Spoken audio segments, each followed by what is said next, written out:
Dico Uruguay auspicia y apoya la difusión de los principales contenidos de Sobre Ciencia.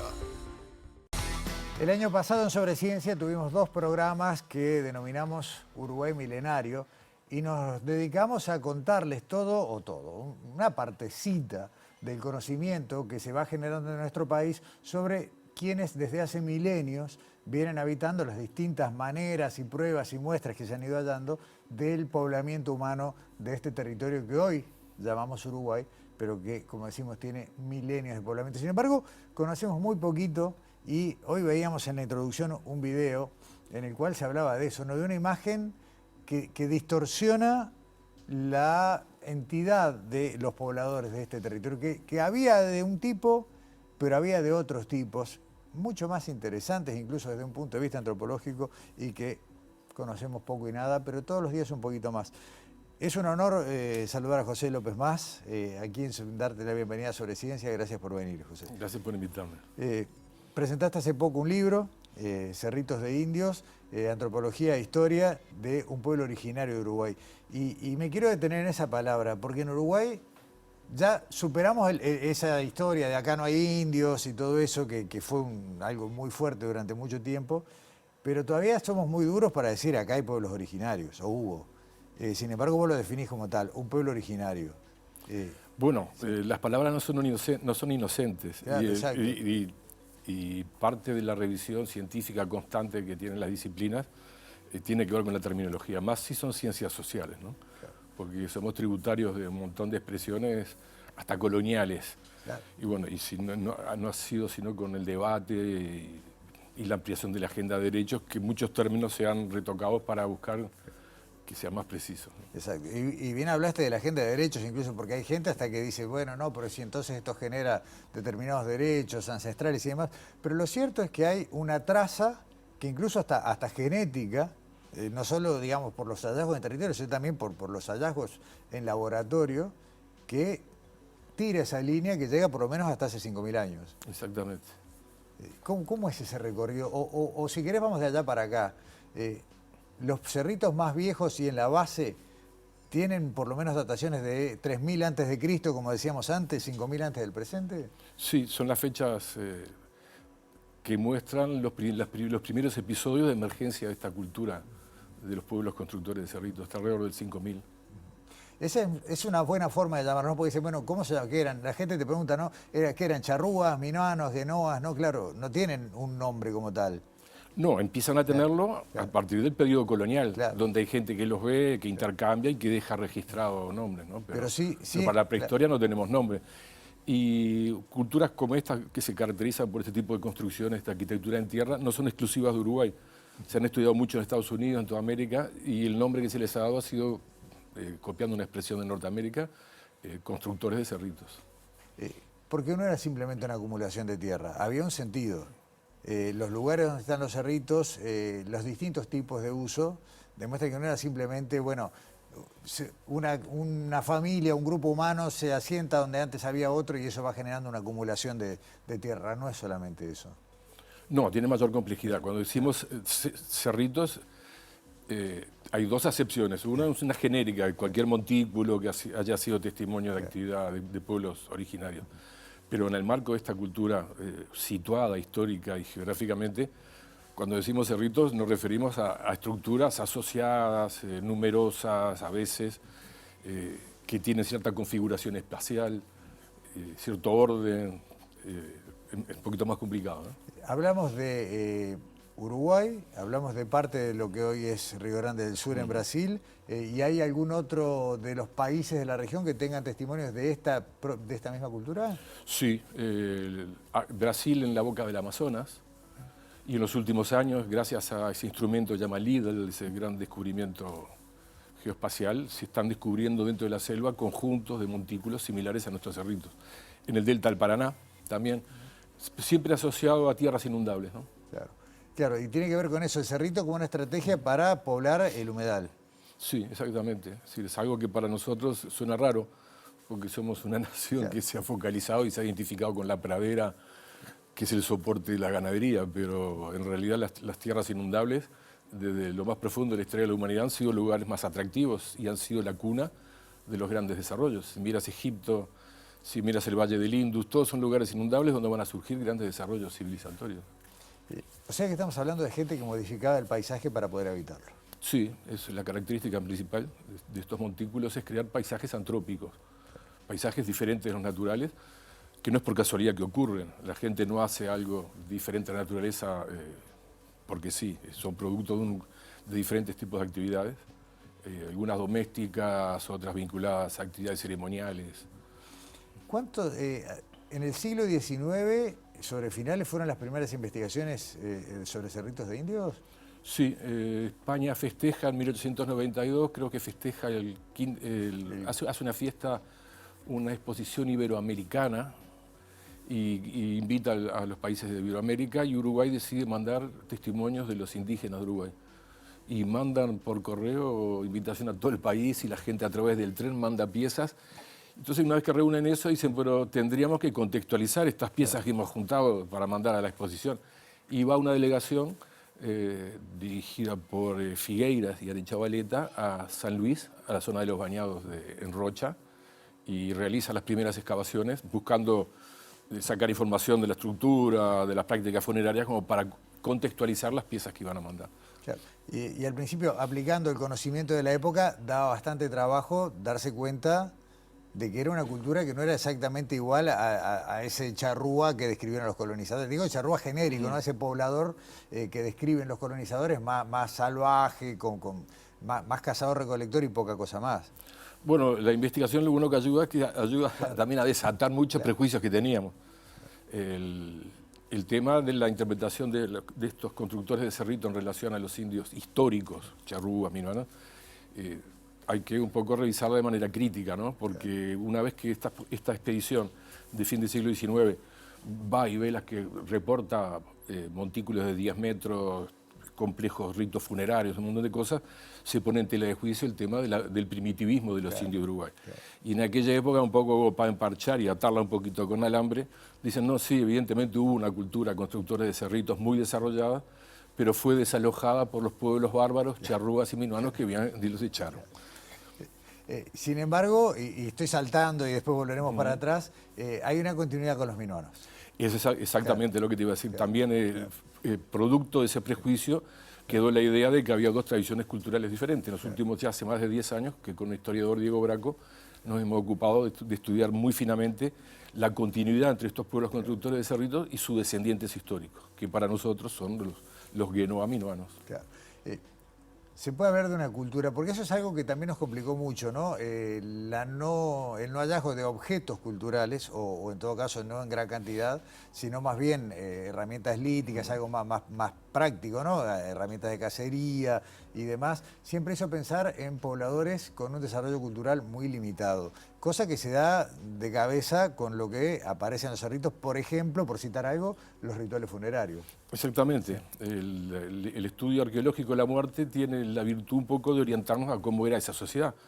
Los muertos los entierra su propio grupo y en el acto del entierro hay conductas sociales que mucho tiempo después nos permiten a los arqueólogos distinguirnos si hay alguien que tiene mayor jerarquía. Hay tumbas similares con el mismo patrón de enterramiento, son las más numerosas, y hay otras singulares, en las que se invirtió más tiempo, más consideración, que de repente se amontonó más tierra, se le hizo un monumento, y evidentemente se trata de gente con otra jerarquía. Pensamos que los caciques, ¿no? Claro, es probable. Hay cerritos aislados, hay cerritos que definen ciertos patrones urbanos. ¿Podemos hablar de las primeras poblaciones organizadas en el territorio? Como pequeñas aldeas, digamos. Sí, todo esto lo que veíamos en la interpretación del siglo XIX, poco a poco vemos que la empezamos a desarmar. Esta gente no andaba triste y taciturna, como nos enseñaban, buscando muertos de hambre, buscando comida. No, esta gente tiene una ocupación del territorio muy ordenada, muy lógica. En el bañado India Muerta, que es los bañados más extensos que tenemos acá, hay colinas y en esas colinas hay una concentración de cerritos que no son otra cosa que aldeas. Y a su vez hay cerritos aislados en lugares clave de tránsito o en puntos de gran visibilidad.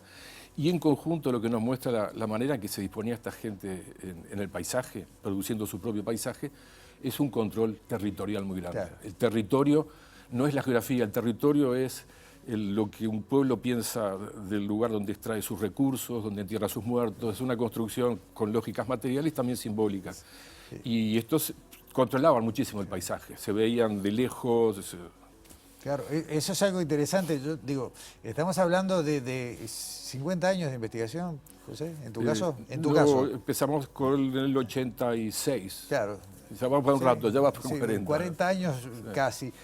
Pero también estamos hablando de esa construcción que vos decías que bueno, se va desmontando de a poco y que nos muestra, por ejemplo, eso que vos decías, ¿no? Al ver dónde estaba cada conjunto de cerritos, suponer, bueno, acá había un camino o una ruta, un recorrido que estos pueblos trazaban, vigilancia, manejo de las zonas inundables y mucho contacto con el mar también. Ustedes encontraron, entre otras cosas, restos de alimentos provenientes de costas que en muchos casos no están cerca. Sí, hay una cosa, cuando decimos que estos grupos no eran tan nómadas como se pensaba antes, como asociados a ese Sí, que no tenían una casa directamente. de primitivismo, claro, en realidad no es así. Esta gente tenía un mayor tiempo que pasaba en un lugar. Las poblaciones habían crecido mucho. Mismo siendo cazadores recolectoras, después de la última glaciación ha habido un crecimiento demográfico grande y eso debe haber presionado también al cambio de conductas de esos que eran más nómades a sociedades más grandes que cuesta más moverse. Entonces hay aldeas y los caminos también existen porque hasta el día de hoy conocemos el camino del indio, los pasos con nombre de indígena, es decir, que si juntamos la arqueología con la historia, podemos bien tener una idea de continuidad de esta sociedad. O sea, memorias que quedaron en los lugares, en los territorios, y uno a veces no sabe por qué, hasta que de golpe empiezan a aparecer las explicaciones. Y sí, los nombres de los caciques, Casuparo cacique, están en el territorio, Minuano de Aceguá, Minuano del Río Negro, Camino del Indio. Si empezamos a juntar todo eso, nos damos cuenta que hay una gran coincidencia y que muestra, ¿no?, la secuencia histórica que tuvo esta cultura. Hasta la época de la colonización, ¿no?, que es donde ya todo esto se termina de desmontar, pero creo que incluso los colonizadores llegaron a ver que todavía había poblaciones que habitaban en estos cerritos. ¿Hay una continuidad cultural, digamos, de hace 500 años hasta hace 5000? Bueno, nosotros la vemos que la cultura material de los minuanos, su tipo de cerámica, una serie de objetos, los espacios en los que viven coincide con los cerritos, ¿no? Es la misma cultura, la misma cerámica, las mismas herramientas antes que llegue el europeo y después que llega el europeo, que empieza la historia, que empieza a relatar y que está claro que son los minuanos que lo ocupan, es la misma, nosotros no vemos mayor alteración. Cosas que fuiste diciendo, dijiste, mucha gente, sí, ¿no?, lo cual choca también con esta idea de un territorio casi despoblado, con hábitos que si bien tenían desplazamientos en territorio, tenían conceptos sedentarios. Creo que ustedes encontraron también muestras de determinado dominio de algunas especies animales y de determinados usos de la agricultura incipiente, o sea que no eran solamente cazadores y recolectores. No, o sea, hay evidencias. Felizmente en los últimos 20 años se ha desarrollado muchísimo la arqueología, con aportes de otras ciencias. Y se ha podido demostrar, se ha podido obtener pruebas microscópicas de cultígenos, ¿no? Estos grupos, contrariamente a lo que se enseñaba en la escuela, desde hace ya 3.500 años, más o menos, empiezan a desarrollar con bastante porcentaje dentro de su economía el cultivo de zapallo, calabazas, porotos, maní y, por supuesto, otros vegetales nativos que no son domesticados, ¿no? Y la dieta muy variada, ¿no?, porque ustedes encontraron restos de alimentación en cuanto a animales, huesos desde pequeños roedores a grandes animales. Sí, la principal caza que tenían eran los cérvidos. Y nosotros teníamos cérvidos muy grandes, del tamaño de un caballo en los bañados, hoy extinguido, y pues otros dos tipos de ciervos están súper presentes en todo el registro arqueológico, y además que nutrias, muchísimas nutrias, claro. Estamos hablando de zonas inundables. Claro. Capincho un poco, y bueno, no nos podemos decir que eran domesticados esos animales, claro, pero hay una relación muy estrecha. Está también el perro, ¿no? Claro, bueno, el perro no es una fuerza de trabajo menor el perro, claro. Es decir, en ciertas épocas cooperando en la caza, eran cazadores especializados, además de que tenían plantas, un manejo de plantas. Sí. Y se movían, porque tú decías a la costa, sí. En verano los que estaban en Rocha se acercaban a la costa hasta el mes de marzo. No te olvides que vienen los mamíferos marinos allí, es una gran oferta. Y en el interior, los conjuntos de cerritos, calculamos del valle del río Tacuarembó, también se movían hacia los grandes arenales de los grandes ríos, como movimiento, un deslocamiento estacional, ¿no? a medida que se hace una excavación en un cerrito, se van develando, bueno, las distintas épocas, y hablamos de cerritos a los que han encontrado en base 5.000 años antes del presente. ¿Todos los cerritos que hay son así de viejos o hay cerritos relativamente nuevos? ¿Se puede hablar de un patrón geográfico en eso? Mira, hay fisonomías diferentes Claro. que también tienen que ver con la fisonomía del paisaje. Los de Tacuarembó tienen ciertos patrones, Ajá. los de Rocha tienen ciertos patrones también. Está bien. ¿Y los costeros? Los costeros son más pequeñitos, Ah. hay algunos pequeñitos, hasta, mira, por los vestigios que hemos encontrado cerritos con materiales pequeños y con materiales de manufactura prehistórica, junto con porrones de ginebra, metal, botones.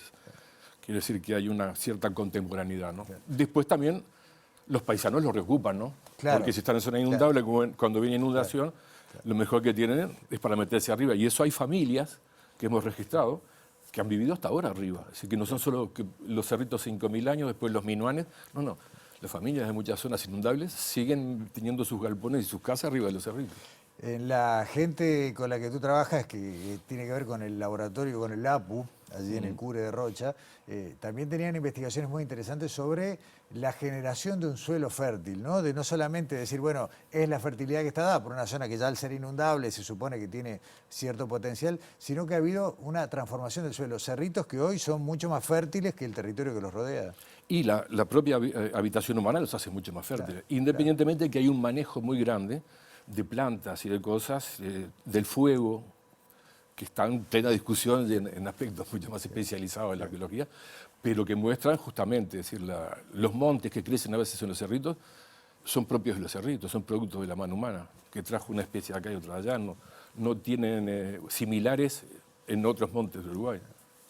Está bueno, vos hace un rato hablabas de las nuevas técnicas y de lo que se está encontrando no solo aquí, sino en todo el continente americano, que parece haber tenido muchos millones más de personas que lo habitaban de lo que estábamos dispuestos a creer, de zonas que hoy parecen totalmente vírgenes a la mano del hombre, que sin embargo han tenido poblaciones, y nosotros estamos construyendo también nuestra historia con nuestras herramientas y demás. Hay un grupo que debería ser sin duda mayor, pero muy grande, de colegas tuyos, de generaciones que vinieron atrás tuyo, que están trabajando en esto, y es maravilloso. No sé qué recibís vos de eso. Y mira, es el tema. Yo soy la primera generación de egresado de la universidad. ¿Sí? Hasta antes nosotros la arqueología era una afición, poco a poco empiezan a darle mayor rigor hasta que se crea la carrera. Claro. Y al día de hoy es una masa crítica muy grande, hay una producción científica grandísima, claro. No solo congresos, tesis de maestría, tesis de licenciatura, tesis de doctorado sobre cerritos. Hay un conocimiento que se está continuamente actualizando, ¿no? Se vienen de defender dos tesis muy buenas recién, se van a defender otras en marzo. Excelente. José López Mas, el tiempo voló como siempre, te agradecemos muchísimo, no te queremos despedir sin darte un presente de Istica Objetos por muchísimas gracias. Y bueno, un placer y la seguiremos, quedan muchos milenios para seguir hablando. Y que se conserven los cerritos por más milenios. Exacto, y que los podamos visitar y aprender de ellos también. ¿Cómo no? Muchas gracias. Cerramos sobre ciencia por hoy, nos vemos acá en TV Ciudad la semana que viene.